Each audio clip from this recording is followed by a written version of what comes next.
folks don't know nothing about Bitcoin and energy. What if I told you the two are soulmates? What if I told you could learn about the connection between the two? This is me telling you that you can at the premier Bitcoin mining event in Houston, Texas, put on by Digital Wildcatters. We'll see you there!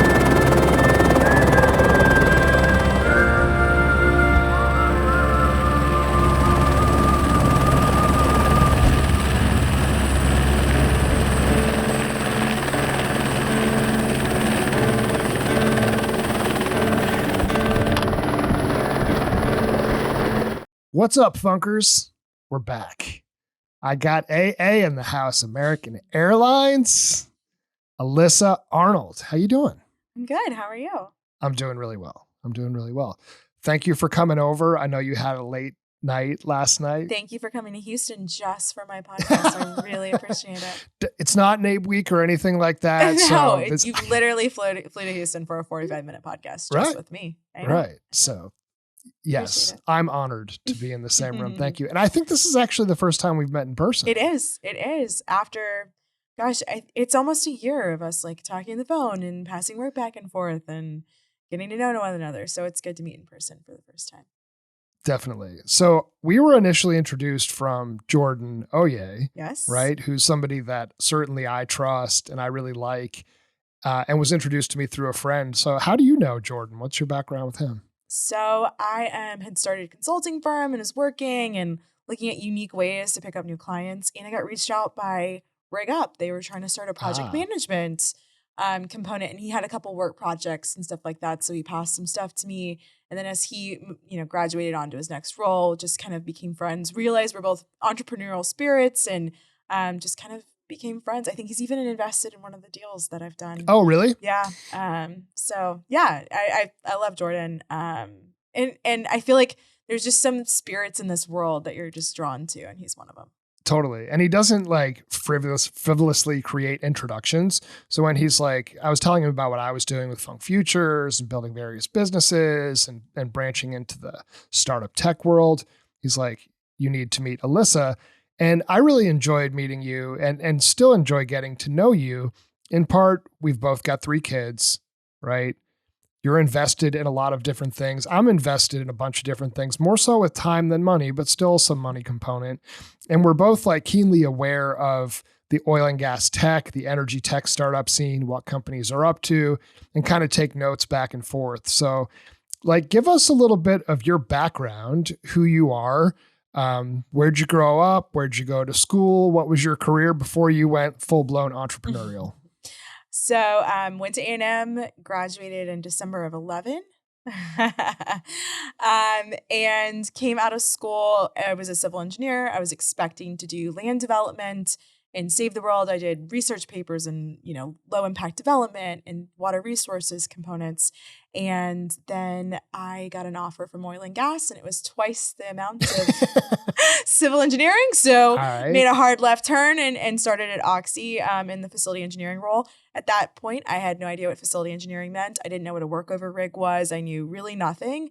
And I had a really great group. We were in Hugoton, like a real small kind of asset. So it felt like almost a family-owned company. And so we got to see oil wells, gas wells, saltwater disposals, water floods. We really got just a full view of the oil and gas industry, which I think helped a lot. I learned everything there and had just a really great young team who we were all learning together. I got moved to Permian then inside, and then I moved over to Sheridan, which is a small kind of entrepreneurial company. Lisa Stewart's just incredible. And she really empowered us to kind of think of things differently and really empowered us to help make decisions that were good for the company and wasn't as corporate structured. So then I got pregnant with my first son, married my husband who I had met at Oxy. He actually went to Sheridan first, so he pulled me over to Sheridan, to be fair. That's cool. And then we had our first son, and I didn't really want a traditional job. I wanted something a little different. So I quit. I got my PE. And then just started kind of working odds and ends. I helped Sheridan a little bit still. And then because it was so entrepreneurial, a bunch of people started spinning off and going to kind of these small startups. and started pulling me in to support, and slowly just kind of built a consulting agency out of happenstance. So now I think we're onboarding our 7th person this week. Wow. Good for you. Yeah. So growing, slowly but and steadily. We've been operating for about 5 years and not moving super fast, but I think that's nice. So we're all operators. We kind of support operators in that same mentality that we grew up in, really understanding what the bottom line is, what management wants to see. And so we kind of approach consulting a little differently than I think the traditional consultant does, which has been really successful for us. So ATEX Consulting. ATEX right? Energy Consulting. ATEX Energy Consulting. And you run this with your husband? I do. So I started it. And after about 2 years, I was like, I can't do this alone. We had 2 kids at that point. And so I was like, I need you to quit. And he's a reservoir engineer, so he made good money. Nice. But he quit to come home and, kind of manage the life, manage the children, manage the business. And it ended up freeing me up to go do other things that I was passionate about as well. And then he's been able to plug in on the reservoir and production engineering and really bring that expertise to the business and to the clients. So it ended up being a really great move. It was very scary when it happened. I bet. We actually, we wanted to be up in the Woodlands. And so we bought a house up in the Woodlands while he was still on salary because it was easier to get a mortgage. Well, obviously, right? That's a whole podcast in and of itself. Wow. And so we bought a house. He was still working full time. We renovated it. He quit. We moved up there, renovated a house. So it was a very stressful thing, but looking back, it's like, wow, we unlocked so much by taking that risk. So I'm really glad we did it, but it was scary. There was multiple days where I had stress breakdowns because I'm paying for all of our insurance now. I'm paying for, everything. But we built a good safety blanket, so we felt good about it. So from a consulting standpoint, your career, you worked for Oxy. They don't get much bigger than Oxy unless you're working really for a super major. And then you worked for Sheridan, who I'm familiar with, but people outside of oil and gas, or maybe even outside of Houston, aren't really familiar with. Has that carried over into the types of clients you have now? Is it a mix between helping majors and also helping small privates? So I have one kind of more major client, but they started very small. Okay. And so I've been along the ride of them building up and acquiring more and more and becoming more of I wouldn't say major, a mid cap, right? Okay. But I think our really sweet spot is with a lot of these PE-backed type businesses that are portfolio companies, and they have a reservoir engineer, a landman, a geologist, and a CEO, and they don't want to hire a facility engineer full time. They don't want to have an environmental engineer on. They don't want a regulatory full on. And so we're able to touch in and touch out as they need us. And that's kind of our sweet spot, I think, is kind of those smaller operators who want to be compliant. They want to do the right thing, but a lot of times they don't know. And it's cool because we oftentimes get the response like, where have you been? We have been looking for you. So we really, that's exciting to us because it kind of proves the point. Do you feel like there's a point where you'll tap out where you have too many clients, or do you think at this point you're kind of set up to scale and can continue to add other consultants to help you? That's the goal. I think we're trying to approach it differently and very productized, where it's very replicable, and every client has their own nuance, but we're attempting to pass those savings on, where I'm not sure every consultant has that same mindset.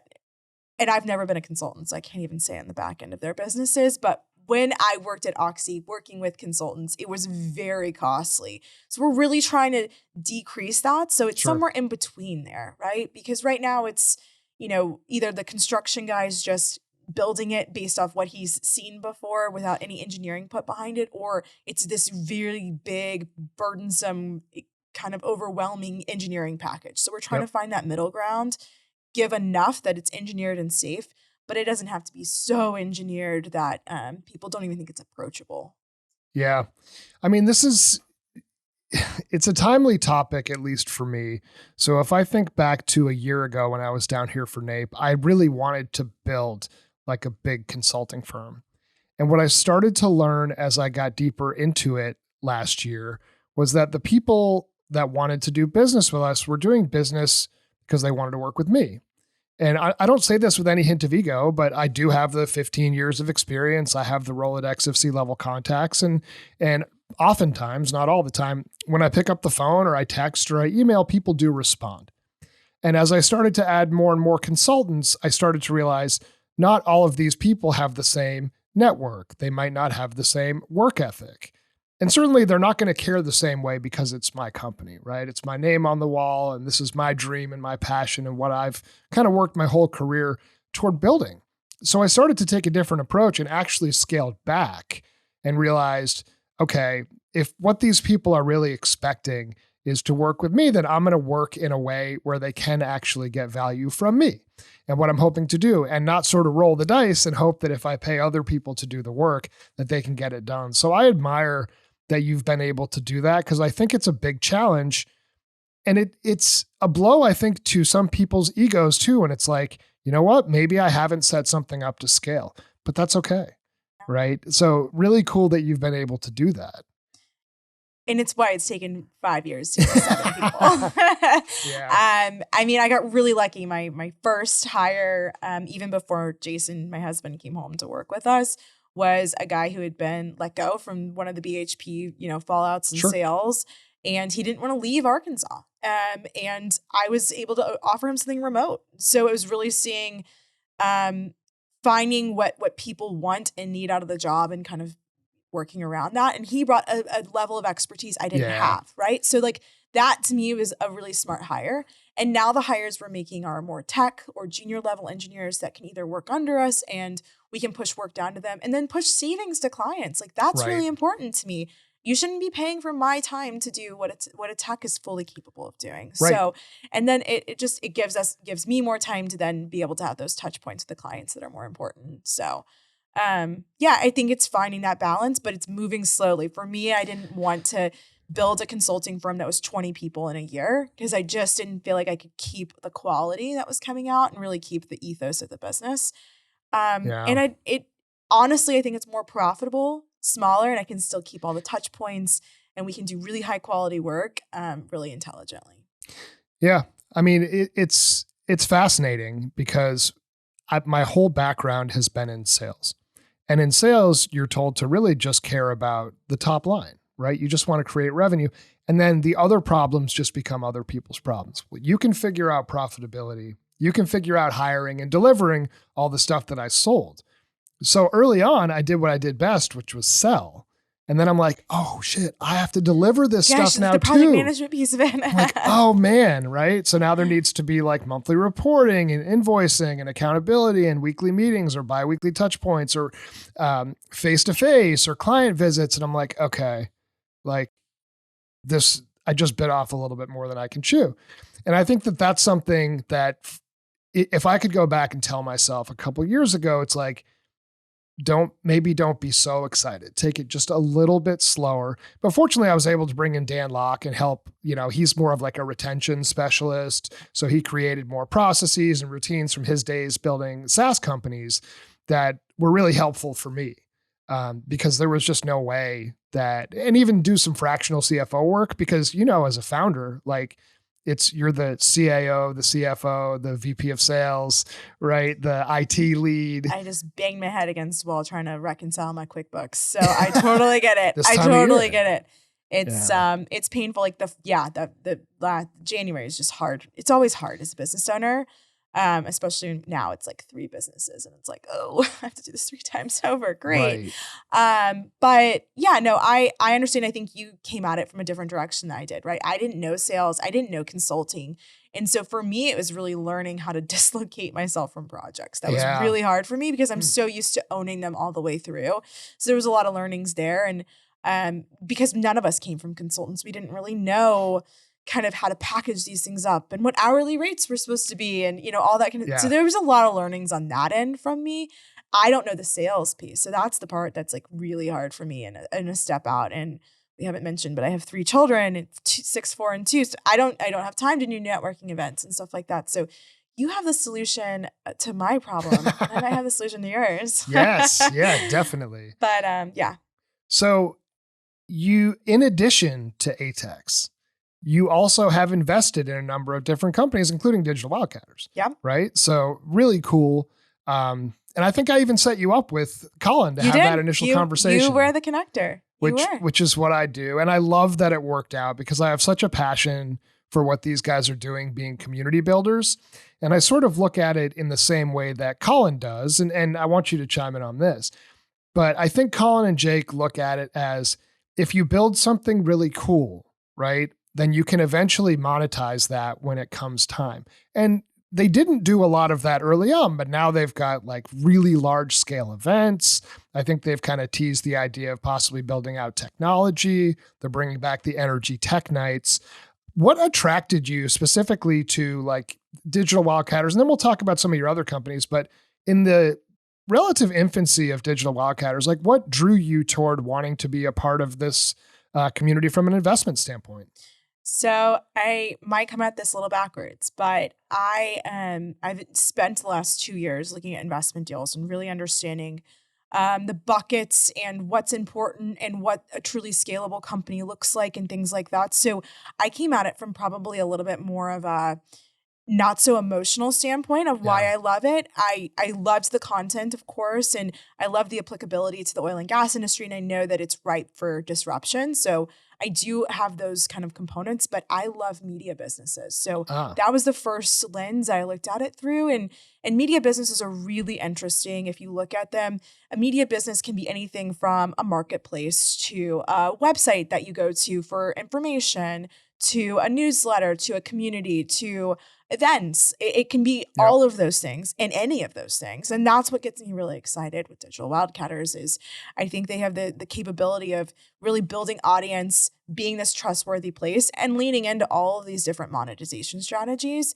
I'm actually invested in several other media companies. So it's something that I do love. And so when you sent it to me, I was like, media, love it. I love audience. I think being captivating is a monetization and is a revenue stream in itself to me as an investor.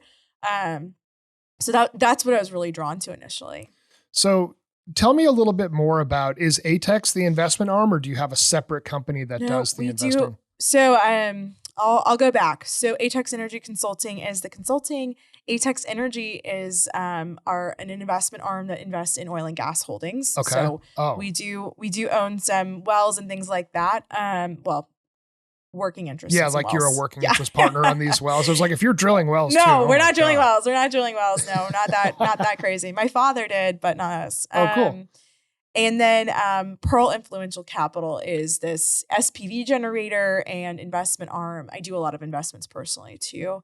But where we're trying to really make early stage investments available to people who might be interested in whether it's consumer or media or tech or fintech or whatever those components are. We're getting the deal flow, so we kind of want to make it available and then take away some of the barriers to education that I think are in place right now. It's like kind of segmented that only like these really rich white men know about these deals. Totally.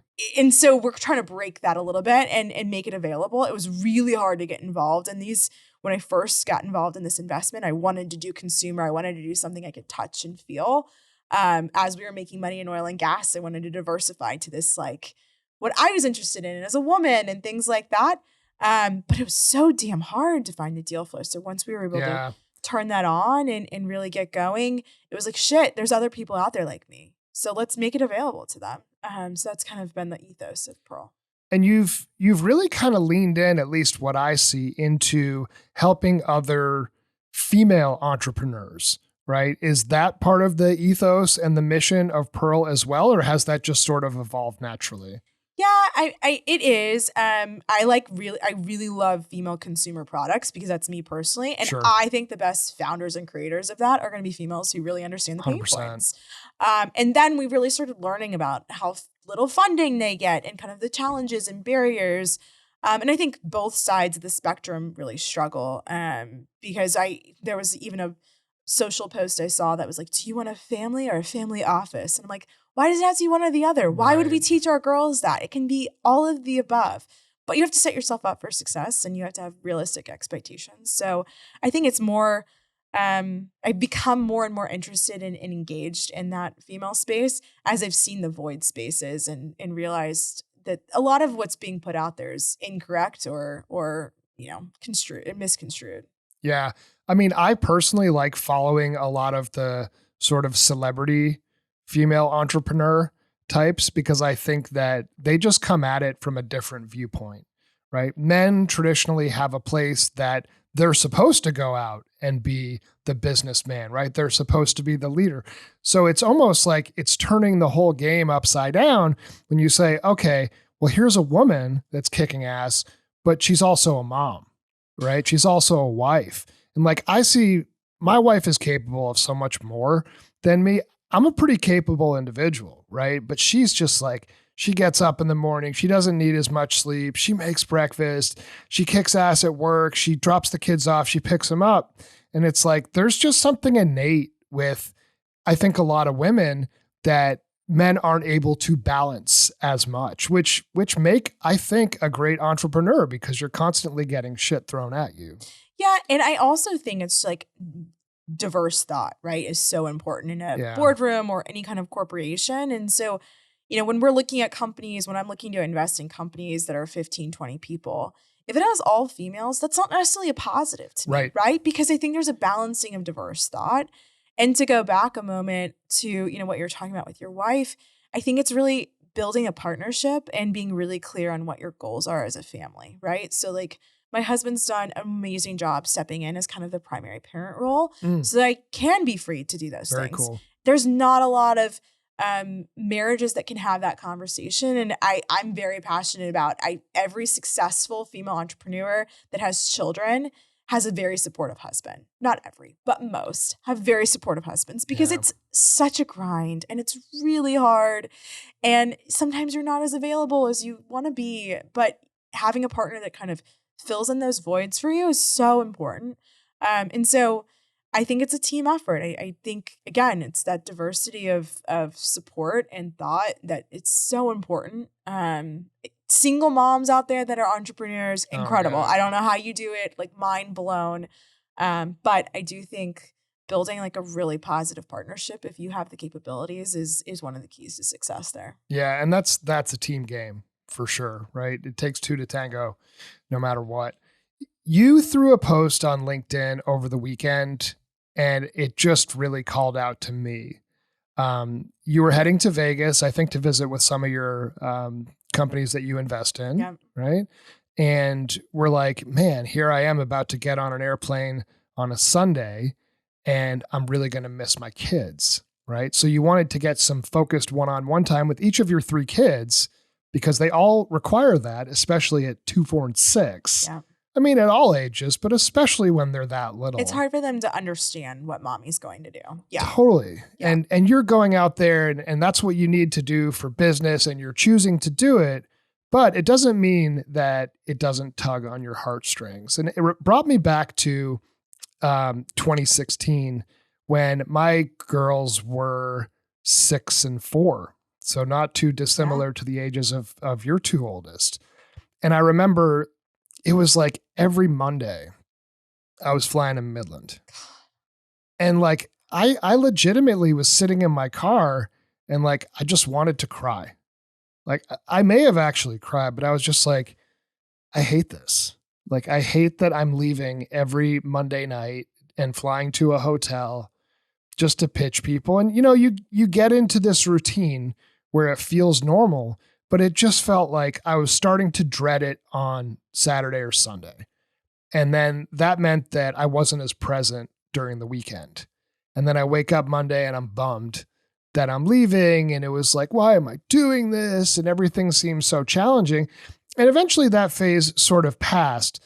But I think we all sort of go through that in our work lives.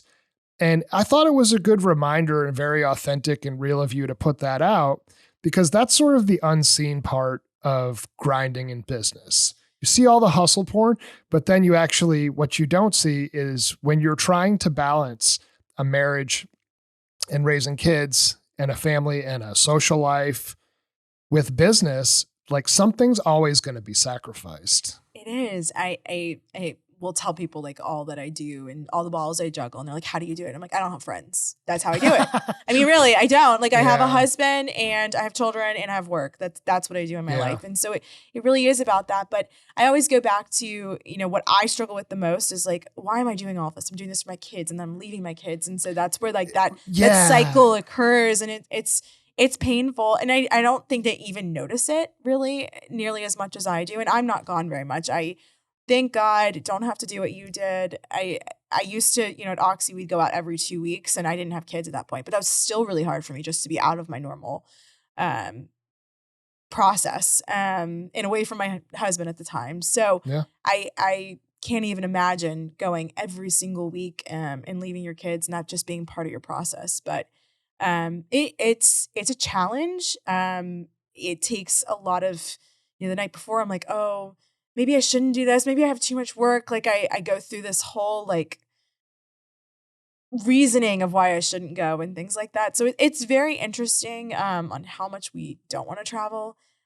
Even though it's like, oh, aren't you going to be glad that you're away from them? You have time by yourself. And it's like, no, I'm really not. I really like their laughter. I like their cries. I like being there to hold them.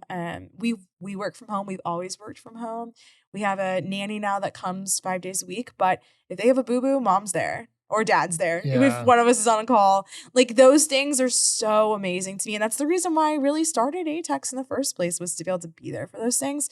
So when I have to travel, it's hard because I'm like, this is against what I built this for. But it's you know, it's important to be there in person sometimes. So there's like I think I had, and maybe even have in some ways, like a fucked up set of values where I was traveling like that because I felt probably deep down this insecurity about falling behind in my career, but I wasn't thinking about how I was falling behind as a parent. And that was a really big deal, I think, when I had that realization to be like, wow, like I've really sacrificed a lot of what really matters. And that'll mess you up. You know what I mean? That'll put you into therapy, and that'll put you in a place where you're like, you're not going to get that time back. No. And it doesn't matter how much you think that your company loves you. They'll just get rid of you if you have a bad quarter, or if you're too expensive, or if there's a downturn with negative oil, like, and that's their right. So yeah, I think that like the construct that we have in this country a little bit is designed for, you don't want to fall behind in your career if you're a high achiever, but then you're probably going to sacrifice something else. And I think a lot of people do sacrifice that family time. But as an entrepreneur, I think I've been able to find a little more of that balance because I think there's just more choice involved. Yeah. I mean, there's like, oh, I'm going to work Saturday while they're taking a nap, right? And things like that. But to be fair, I took maternity leave with my son.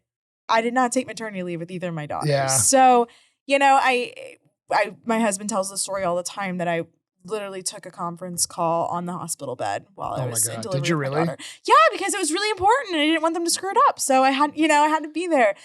So there's not the systems built as an entrepreneur to be able to hand things off to someone. And so, you know, damned if you do, damned if you don't, right? There's always going to be an upside and a downside to every lifestyle. I think entrepreneurship's beautiful and it's really neat. And, you know, it tells me I need to do more authentic content around being an entrepreneur is freaking hard. But it's also really rewarding. And like you said, I can work all day Saturday and all day Sunday and make it to my kids' 4:00 play if I really wanted to, you know, and I can kind of set my own schedule and things like that. So that's super helpful. And what I love about entrepreneurship is I'm not capped out. I can earn, I can keep earning. But Totally. it also makes you a workaholic. So damned if you do, damned if you don't. Yeah. Like, you know, my mindset didn't really change when I launched my own company because I never did a good job of shutting off from work. I was always living to how much money am I going to make, or am I close to hitting my number? Does somebody need me? In sales, it's still very entrepreneurship, right? And in engineering, it's like this is your salary and there's a bonus potential, but it probably is not going to change that much if you work 80 hours versus 40. So, you know, I think that's the difference on the engineering side. There weren't like these huge commission potentials or anything like that drove us to work harder and longer hours. But now, you know, every time I plug in, every time I bring on a new client, every time I do more work, it's more money. So it's, you know, it's hard to turn off. and relax. So I'll turn off for the kids and then I turn right back on the bed while Jason's watching TV at night. But That's funny. I love work. I love what we do. So there's also that. It's enjoyment for me. Yeah. Like, I don't know. I've only known you to generally be happy, right? So it's hard for me to picture you miserable, but I think that mindset is important because I have found myself pre-entrepreneurship be frustrated with roles, like comparing where I thought I should have been to where I actually was in my career. And that's a really brutal place to be because for the most part, where you think you should be is not where you are. Very few people like, I'm going to go to this NAPE conference. Like there's very few that are there that they're like, this is where I expected to be. And if they are, like, good for them, more power to you, but you still need to be able to find happiness even when you're in a spot where maybe it's not your dream job. Right. And I think that's a bit of advice that I would have given to my younger self is you're still going at a pace that you'd be proud of if you thought about when you were younger, even if in the moment you're struggling to see the value of the position that you're in, or that this is the means more than just a means to an end. I'm curious what advice either you'd give to your younger self or advice that you'd give to young entrepreneurs that are thinking about making a shift away from their W-2 jobs. So I think my entrance into entrepreneurship was a little unique, right? I think it was a little accidental. I didn't seek out to run a consulting firm and things like that. So I think that's kind of interesting, but I also think like following your path is something super important. Follow the leads that you have, give things a try, believe in yourself, but really not trying to plan what milestone you're going to hit and not try to go out with these really big expectations, but follow the path. Keep looking for, if there's a new regulation, we jump on it. Yep. We want to own and know that regulation before anyone else. We want to be able to give our client guidance so we can upsell into that, right? So I think it's really looking for the opportunities, being smart about which ones you choose to take. Not every opportunity is a good one. Yep. And really just following the path in front of you. And the opportunities and keeping your eyes open for them. Because I think a lot of people like put their head down. They're like, I'm going to build a company doing this. And then there's this path over here that could be really profitable and that opens up. But they're so dead set on this one path. Really being able to like turn yourself and go the direction that the market's open to and that, your personality or your background might be the most beneficial for. Yeah. Yeah. Or, not chasing every white rabbit that tends to run by. I think that's important too. And I've learned that, right? As we've had other consultants come to us, can you do this? Can you do that? I used to say yes to everything, right? And it was good. It was really good learnings for me. I would go down these rabbit holes, realize like this is so much work and there's so little profit in it. But I was, initially a yes man, but it was good learnings. But now that we're at the stage that we are, it's easier for me to say, let me find you a connection that I think can do that. Maybe sometimes there's commission, maybe it's just goodwill and making connections and network. But I think it is learning like what's your sweet spot, what are you good at, and being able to say no. Yeah, no, I couldn't agree more. And it was almost like it would pain me to turn some business away. And now it's a little bit like, I guess it depends on when you ask me, but it's like, you know what? Like so-and-so could be a better fit. Yeah. And that could even be somebody who 6 months ago I viewed as a competitor. But in doing that, you're building your network and building this goodwill that is actually so powerful. And I think that's the other thing I would say as advice is like build your network. Yeah. I think I used actually not to plug Digital Wildcatters, but I used their podcast to build a network. I would reach out to people on LinkedIn. I heard your podcast. I felt like we might be a connection and would connect to them that way. Which sounds kind of creepy, but I did it during COVID, so that makes it a little bit better, right? We were all alone. We were all at home. We had nothing to do with this podcast. But because I wasn't able to network, right? I was either nursing a baby or I was pregnant and just couldn't make the time for it. That was my way of networking. And so really leaning in and making connections to those people and letting the world know what your strengths are and what you can do. Yeah. And I'll say this too, as a content creator, like nothing makes you feel better than when somebody reaches out and says, I got value from listening to you on a podcast. Whether it's me on a different podcast, whether it's listening to mine, it just makes you feel validated. It doesn't matter if you have 1,000 downloads, if nobody comes up to you and says that they get value or that they appreciate it. But that one person, those two people, they say, hey man, I heard what you were saying about this topic. And that really resonated with me. I'm like, wow, first of all, cool that you listened. And then second of all, thank you. Like it really does make my day. And I think a lot of content creators' days, because most of us don't get paid to do this, right? Yeah. We view it as somewhat of a means of building out our brand, a way to connect with more people, and then ideally to create opportunities for our business, right? So I think that's one of the things, like this room has been filled all day with various different podcasts. And to me, that's just cool. Like this is an industry that has been a little bit behind technologically in the office, right? Digitally, not at the wellhead, but digitally. And now there's like 7 hours worth of content that are just going to come out of this room. And that's really cool. Yeah. You know? So too. All right. I want to play a quick game with you. Yeah. I didn't prepare you for this. You didn't prepare me for this part. I'm going to say, I like doing this now. I'm going to say a name. And you're going to have to say the first word that comes to mind. Oh God, this could be really dangerous. And it could be anything. It could be a company, right? It could be a thought, but we'll start with this. Sarah Blakely. Amazing. Inspiration. Nice. I could give you a bunch of those words. We'll just stop with that. Okay, there you go. Those two are good. Colin McClelland. Amazing. Inspiration. You can't use the same. Innovator, I think. Julie McClelland. The brains behind it all. Yes. Vicky Hollum. I want to say innovator again. Honestly, she's very forward thinking and ballsy. Yeah. Grinder. You know, like there's a few different things, but I think that with her, like work ethic got her really far. I actually met her about 10 years ago at a conference when she was running the Oxy California asset, which is now CRC. And she just worked. You know what I mean? She was relentless, tireless worker. So when she ultimately was brought here to be COO and then CEO, it just didn't surprise me, right? Like whether she's a female or not doesn't really matter. She's strong and confident, but it showed me the power of really hard work. Yeah, and really forward thinking, right? She's always trying to be ahead. And I think there's something so powerful about that in the oil and gas industry because there's not a lot of people doing that.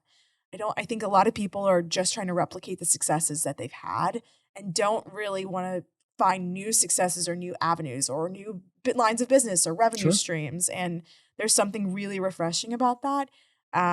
She's fearless. Fearless. Maybe that's the word. Anadarko play. Love it. Fearless. That made big time news, you know? It did. I mean, it was timed terribly thanks to COVID, but it's still a long play though, right? Like if you have as much experience as she has, 40 years or whatever in the patch at that point, you know, I've noticed this too, even with myself now with 15 years in oil and gas, I don't see it as doom or gloom or amazing upside every single time that there's a swing because commodity prices are going to dip and they're going to rise. Cyclical. And you start to see that more the longer that you're in it and have faith, almost like Bitcoin, right? We've kind of been through a number of these ups and downs now that even if you bought a bunch high, like if you believe in the thesis of it, then you should continue to buy low and believe that it'll come back. Stock market, same kind of thing, right? Exactly. Kim Kardashian. Horrible. I mean, she's an incredible brand builder, but I just don't really personally like her. Never watched the Kardashian shows. I did watch Real Housewives, so I do like trashy TV, just not the Kardashians. Never did. Yeah, there's something that feels dirty about it, but I'm older than you. See, I'm old enough to remember that her dad was one of OJ's lawyers. Yeah. I know the whole story, but I did not watch the trial. But no, she's an incredible brand builder, incredible businesswoman. Just, I don't know. The ass out on the Instagram just turns me off. It's a little much. Houston, Texas. Home. I mean, I've lived here my whole life. I went to College Station, lived in a hour-and-a-half radius my whole life. I think it's flood. Is that another good word for Yeah. it? Oh my God, that's funny. No, it's home for me. And it'll always have a place in my heart. I would love to have another home outside of Houston during the summer, though, because I do hate the heat. But Well, you know, Colorado's pretty nice in some places too. we love Colorado and the East Coast. Like, we really want a house in Maine. Like, that's on the vision board. I don't Well, you know, why. I'm from New Hampshire, so. Oh, good. You can give me some pointers on what to do in winter, because living in Houston my whole life, I don't know. Ooh, it's rough. I mean, this winter and even here, like this week has been kind of crazy. But in Colorado, it's been like a very East Coast like winter, which makes me appreciate how nice the weather usually is there. Because it would be like 6 months of gray. But it's sort of like that's the penalty for the reward you get of the summer and especially the fall. Like it just doesn't get any better than the fall in New England. Yeah, our lack of seasons really is a hang up for me too. Yeah. But it's home. Yeah. Yeah. Hook 'em horns. Ugh. I married a Red Raiders, so I probably am more guns up. I am more guns up. Than I even am Aggie anymore. I mean, my kid only wears Texas Tech. Really? So yeah. Interesting. Yeah, I know. That's probably like terrible to say. You might need to delete that. No, we're not going to. And like a final thought, right? So the day that we're recording this, my favorite athlete, Tom Brady, retired. Gross. And I think, let's not go there. I think that it's for real this time. Like, I wish that he waited a little bit longer. I think every football player wants to retire like 2 weeks after the season ends because their bodies are just broken at that point. But Tom Brady, obviously an amazing athlete, an amazing leader. He's going to be a great businessman and really do whatever he wants to do. Like his stock will continue to rise.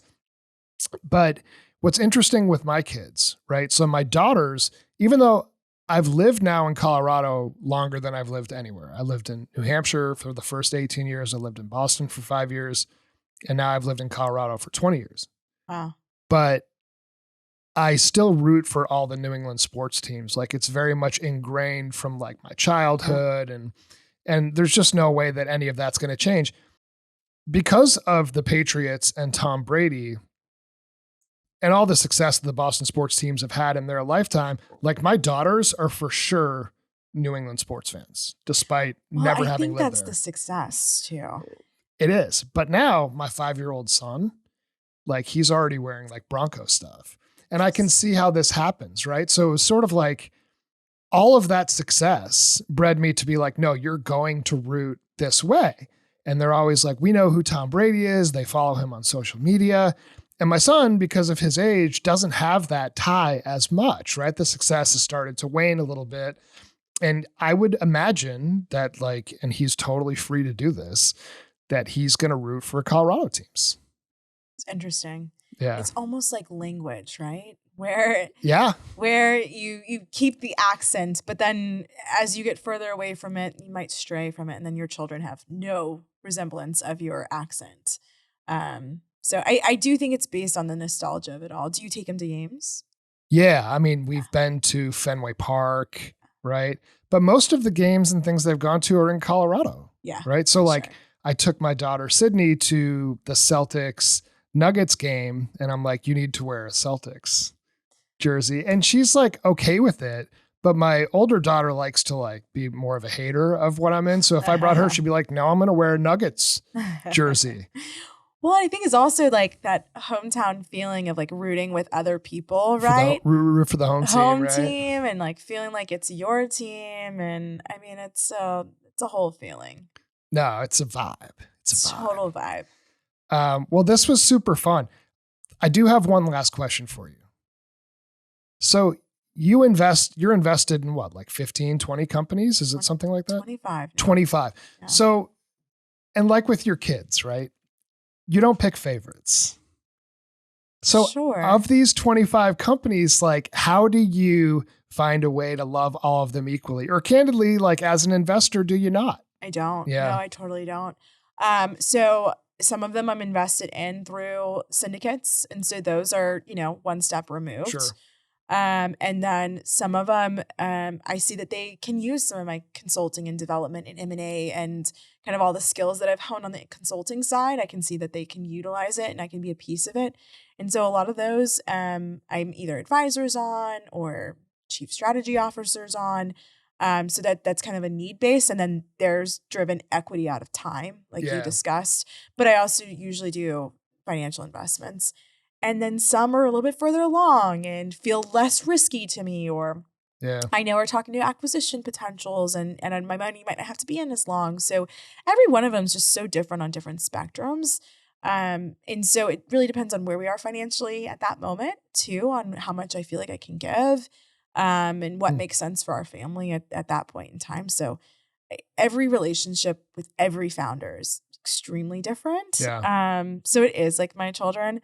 Some of my children, some are like my stepkids, I guess, because they're just like a little removed. I'm still really invested in them and really want good for them, but not as physically like part of their growth experience. But it's made me a better business owner on the consulting side, just seeing all the challenges and the way that they're accessing consumers and a lot of what they're talking about and muses. And I didn't know marketing, and I've learned so much. And just centralized being around other female entrepreneurs has also made me realize like I have a great situation and it's put a different spin on life. And it's given my daughters especially, more female entrepreneurs to watch and support and cheerlead. So it's been a gift. It keeps me busy, but it's my hobby at this point.